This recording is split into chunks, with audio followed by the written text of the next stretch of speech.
For most North Koreans, escape was never a choice. It was never about seeking a better life or chasing dreams. It was a final, desperate act of survival. The hunger became more real than the fear of death itself. I want you to imagine something. Imagine waking up every morning not knowing if you'll eat that day. Not what you'll eat, but if you'll eat at all. That was my reality. That was the reality for millions of North Koreans. The regime tells us we're suffering because of American sanctions. They tell us the whole world is our enemy. They tell us the great leader is protecting us. But the truth?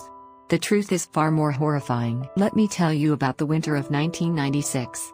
We call it the Arduous March. The government gave it that name to make it sound noble, like a patriotic struggle. But there was nothing noble about watching your neighbors die of starvation. I was 12 years old. I watched my younger sister fade away over 3 months. First, she stopped playing. Then she stopped talking. Then she stopped moving. My mother held her lifeless body and didn't make a sound. She couldn't cry anymore. There were no tears left. The official death toll was 220,000. But we who lived through it know the truth. At least 3 million people died. Some estimates go as high as 5 million. 1/5 of our population gone. And where was Kim Jong Il during this famine? He was importing luxury cognac from France. He was building palatial villas. He was feeding his racehorses imported grain while children ate tree bark. This is when many of us realized something. The regime's lies were starting to crack. But questioning the regime, even in your own mind, is terrifying. Because in North Korea, they don't just punish you. They punish 3 generations of your family. Your crime becomes your children's crime. Your children's children inherit your guilt. This is how they control us, through fear that extends beyond death itself. So why do people risk everything to escape? Because eventually, the fear of staying becomes greater than the fear of leaving. Let me explain what happens before the escape even begins. First, you hear whispers. Someone's cousin made it to South Korea. Someone's neighbor disappeared and was never found by the authorities. These whispers spread carefully, quietly. Trust is everything because anyone could be an informant. Then you start noticing things. The propaganda doesn't match reality. They tell us South Korea is a hellhole of poverty and American oppression. But the Chinese traders who cross the border, they have better clothes than our highest officials. They have phones that fit in their pocket. They have food they waste. If South Korea is poorer than us, why does everything from South Korea look so much better? These questions are dangerous. But once you start asking them, you cannot stop. The decision to escape is never sudden. It builds over months, sometimes years. You watch for patterns. When do the border guards change shifts? Which ones accept bribes?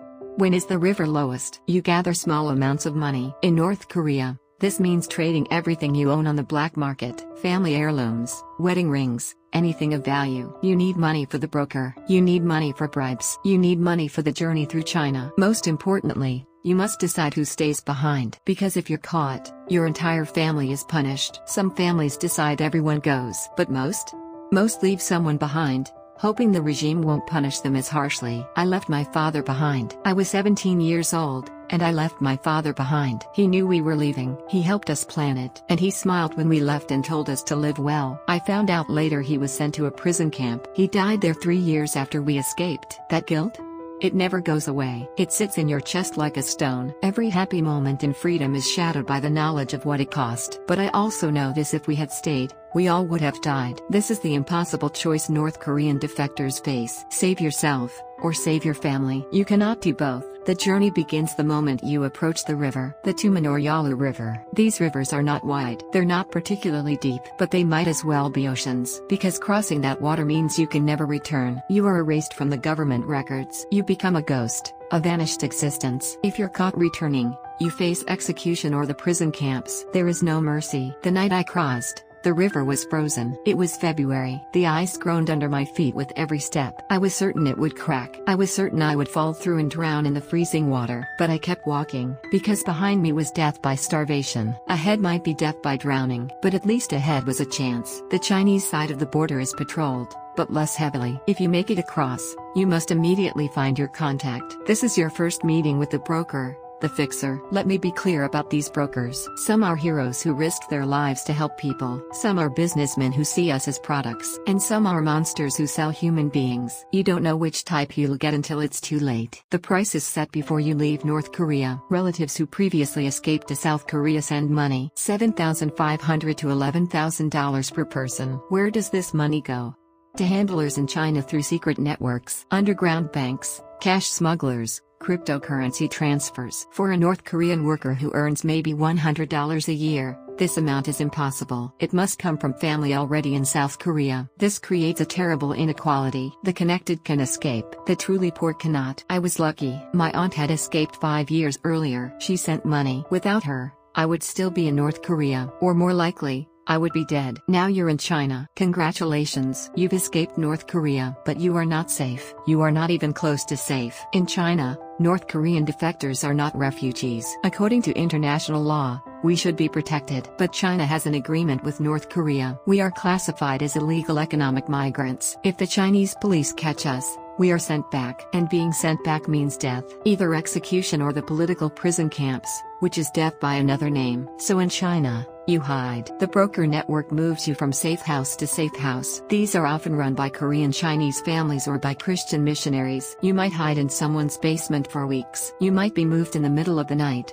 crammed into the back of a truck under cargo. Some defectors are hidden in refrigerated trucks. In winter, for hours. Many don't survive this part of the journey. I spent 3 weeks hiding in a pig farm. The farmer was sympathetic, but also terrified. If caught helping us, his family would face severe penalties. So we slept in the pig barn, eating scraps, staying absolutely silent during the day. The smell?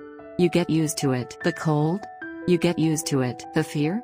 You never get used to that. At any moment, police could raid. At any moment, the broker could betray you for a bigger payment. Trust is a luxury you cannot afford, but survival requires trusting strangers with your life. This is the paradox we live in. Now let me address something important. Why are so many high-ranking defectors former diplomats or government officials? The regime tells its citizens that these people are traitors who were corrupted by foreign money. But the truth is simpler and more damning. These officials lived outside North Korea. They saw the world with their own eyes. A North Korean diplomat in London sees that average British citizens live better than North Korean elites. They see that the evil Americans have abundance while North Koreans starve. They realize the entire worldview they were taught is a complete lie. Their defection is not about money. It's about recognizing the paradox of the regime. It's about realizing they've been serving a massive, murderous fraud. When a diplomat defects, it's not a betrayal of North Korea. It's a refusal to continue betraying the North Korean people. For ordinary defectors like myself, we cannot take direct flights to South Korea. We must take the long route through Southeast Asia. This means traveling thousands of miles through China, then into Laos or Myanmar, then into Thailand. Why this route?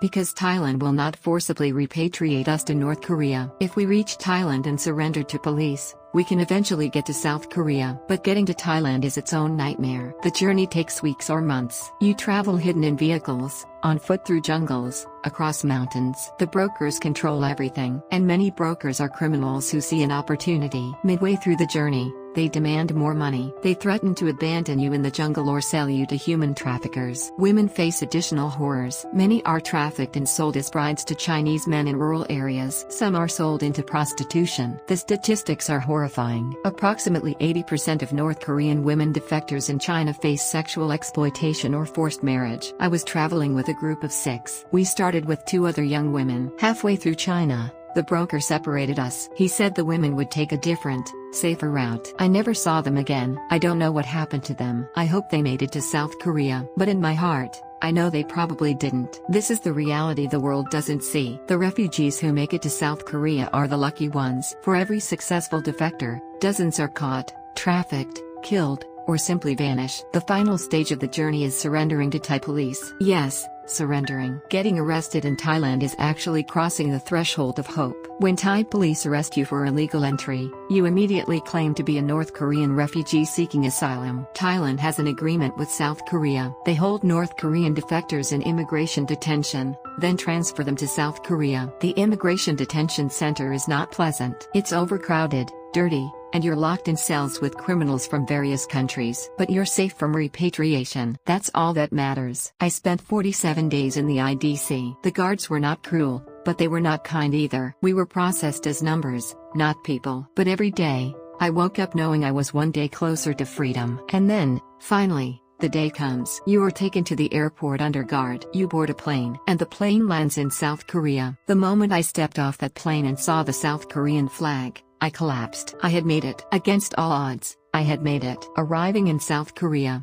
you spend approximately 3 months at Hanwha, the Settlement Support Center for North Korean defectors. This is where the real shock begins. At Hana 1, we learn the basics of capitalist society. How to use an ATM. How to navigate public transportation. How to apply for jobs. We learn that we can vote. We learn that we can criticize the government without being executed. We learn that the president is not a god. These sound like simple concepts, but for us, they are revolutionary. I remember the first time I went to a grocery store in Seoul. I stood in the aisle and cried. There was so much food. Rows and rows of food. Food from all over the world. And people were walking past it like it was nothing. In North Korea, we were taught that South Korea was suffering under American occupation. That South Koreans were desperate and starving. But here's the truth that shattered everything I believed. South Korea is one of the top 10 richest countries in the world. Let me repeat that. South Korea, which was utterly destroyed in the Korean War, which was poorer than North Korea in the 1960s, is now a global economic powerhouse. How did this happen?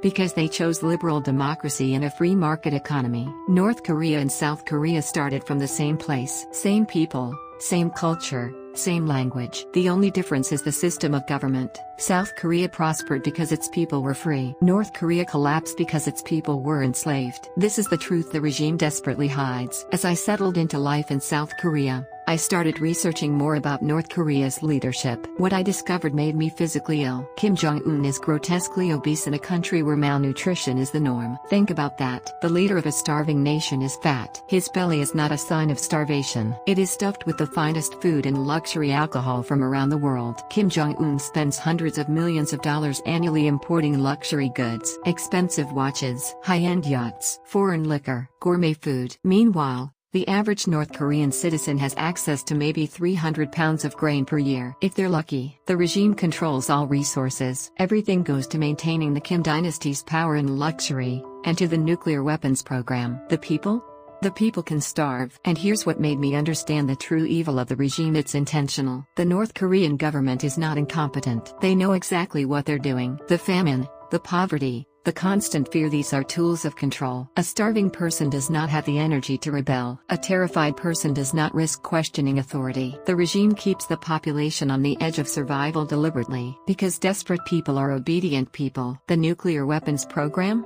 That's not about defense. North Korea is not under threat of invasion. It's about regime survival. The Kim family knows that without nuclear weapons, they would face the same fate as other dictators. So they pour the nation's resources into weapons while children starve. Every missile test represents food that could have fed thousands. Every nuclear program advancement represents medicine that could have saved lives. Kim Jong Il is not a leader. He is a parasite feeding on the suffering of 25 million people. And yet, in North Korea, we are taught to worship him. We are taught that he is our benevolent father who sacrifices for us. The propaganda is so pervasive, so constant, that many North Koreans genuinely believe it. I believed it until hunger made me question, until desperation made me seek truth. Living in South Korea, I experienced freedom for the first time. I could speak my mind without fear. I could practice any religion I chose. I could select my own career, my own friends, my own life. These are things South Koreans take for granted. But for me, every single day of freedom is a miracle. I joined a community of defectors. We meet regularly, support each other, share our experiences, and unanimously, every single one of us says the same thing: we do not regret escaping. Was the journey dangerous? Yes. Did we lose family members? Yes. Do we carry trauma and guilt? Yes. But we do not regret it, because here, we have recovered the human dignity that was stolen from us. Now, I want to speak directly to my brothers and sisters still in North Korea. I know you're suffering. I know you're afraid. I know the regime tells you there is no alternative, but there is. The world outside is real. The prosperity you're told is propaganda is actually real. You can take action now, even while still in North Korea. First, obtain external information safely. Listen to foreign radio broadcasts when possible. If you can access USB drives with outside media, do so carefully. Verify the truth for yourself. Don't just accept what the regime tells you. Second, share the truth secretly. When you find trustworthy individuals, plant seeds of doubt. You don't have to openly rebel. Just asking questions is an act of resistance. Third, strive for economic self-reliance. Participate in the black market. Save resources. Prepare yourself for the future. Fourth, teach your children the value of human dignity and freedom. Even if you cannot escape, give your children the knowledge that will help them survive. The regime's power comes from our obedience. Every person who questions,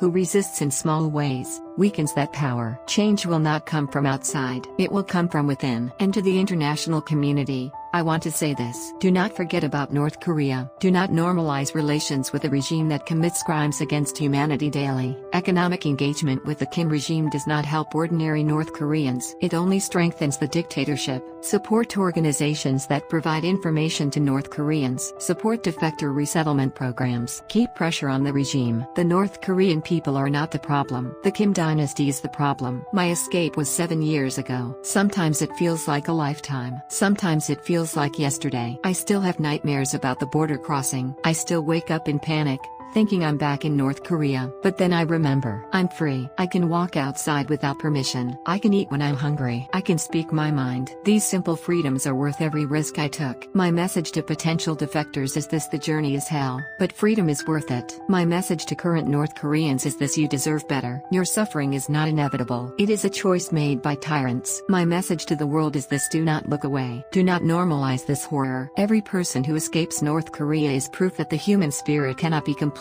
crushed. Every defector is a living testimony against the regime's lies. We are the witnesses. We are the evidence. We are the hope. The Kim dynasty will fall. It's not a question of if, but when. And when it does, the North Korean people will finally be free. Until then, we who have escaped will keep speaking. We will keep testifying. We will keep fighting, because our struggle is proof that a new life can be built in freedom. Your small act of courage can start North Korea's change. The truth is stronger than propaganda. Freedom is stronger than fear. And hope is stronger than tyranny. Behind the headlines and the politics, there are real people with real stories. Thank you for listening to one of them today. If we keep sharing these voices, perhaps one day, these stories will have a different ending. I'm your name NKS, and I'll see you in the next story. Don't forget to like, subscribe, and turn on notifications so you never miss a story from NKS. Thanks for watching.